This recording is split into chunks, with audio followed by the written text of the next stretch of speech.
Hi friends, welcome to SK Innovations. இன்னைக்கு நம்ம என்ன பார்க்க போறோம்னா வெண்டைக்காயை பயன்படுத்தி ஒரு யூஸ்ஃபுல்லான ஹெல்த் டிப் தான் பார்க்க போறோம். நான் இன்னைக்கு பாத்தீங்கன்னா 5 வெண்டைக்காய் எடுத்து வச்சிருக்கேன். நீங்க பெரிய வெண்டைக்காவா இருந்தா 4 வெண்டைக்காயே போதுமானதா இருக்கும். இப்போ நம்ம எடுத்து வச்சிருக்க வெண்டைக்காயோட தலைப்பகுதியும் வால் பகுதியும் கட் பண்ணி தூக்கி போட்டுடலாம். மீதமுள்ள வெண்டைக்காயை குறுக்கலையோ இல்லாட்டி நீல வாக்குலையோ கட் பண்ணி எடுத்துக்கோங்க. கட் பண்ணுறதுக்கு முன்னாடி நல்லா க்ளீனாக வாஷ் பண்ணிவிட்டு கட் பண்ணுங்கள். இப்போ இதை கட் பண்ணி எடுத்து வச்சுருக்கேன். அடுத்து இதோட 1 கப் அளவுக்கு தண்ணி எடுத்துக்க போகிறேன். தண்ணி பார்த்திங்கன்னா ஒரு 200 ml அளவுக்கு தண்ணி எடுத்துக்கோங்க. இது நார்மலான வாட்டர் தான், சுடு தண்ணிலாம் இல்லை.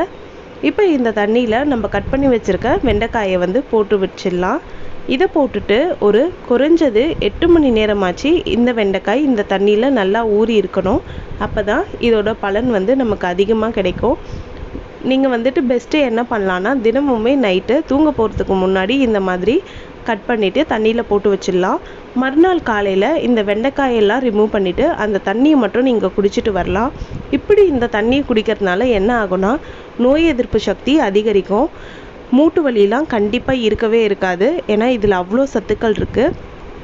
அது மட்டும் இல்லாமல் ரத்த சோகை இருக்கவங்க இந்த தண்ணியை தினமுமே குடிச்சிட்டு வரும்போது ரத்த செல்கள் அதிகமாக உற்பத்தி ஆகும். அதனால் ரத்த சோகையும் சீக்கிரமே சரியாகிடும்.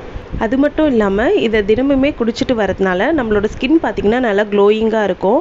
அடுத்து மலச்சிக்கல் பிரச்சனைலாம் இருக்காது. குழந்தைங்க பசி இல்லாமல் இருக்கிறாங்கன்னா அவங்களுக்கு கூட இந்த தண்ணியை கொடுக்கலாம். இது குடிக்கிறதுனால பசியின்மையும் சரியாகிடும். அது மட்டும் இல்லாமல் தொண்டை வறட்சி, வறட்டு இரும்பல்லாம் கம்ப்ளீட்டாக சரியாகிடும். அடுத்து உடம்புல கொலஸ்ட்ரால் அதிகமாக இருக்கவங்களும் இந்த தண்ணி குடிச்சிட்டு வந்தால் கொலஸ்ட்ரால் லெவல் கம்மியாகும்னு சொல்கிறாங்க. முக்கியமாக பார்த்தீங்கன்னா இதை டயபெட்டிக் பேஷண்ட்ஸ் டெய்லியுமே குடிச்சிட்டு வரலாம்.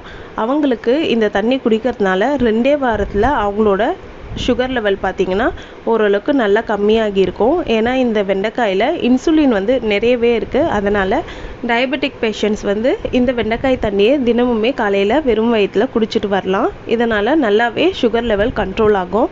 கண்டிப்பாக இவ்வளோ பயனுள்ள வெண்டைக்காய் தண்ணியை நீங்களும் மிஸ் பண்ணாமல் எடுத்துகிட்டு வாங்க. இந்த வீடியோ உங்களுக்கு பிடிச்சிருந்தா லைக் பண்ணுங்கள், உங்கள் ஃப்ரெண்ட்ஸோடு ஷேர் பண்ணுங்கள், அண்ட் எப்படி இருந்துச்சுன்னு கமெண்ட் பண்ணுங்கள். நம்ம சேனலை ஃபஸ்ட் டைம் பார்க்குறீங்கன்னா மறக்காமல் சப்ஸ்கிரைப் பண்ணுங்கள். தேங்க்ஸ் ஃபார் வாட்சிங்.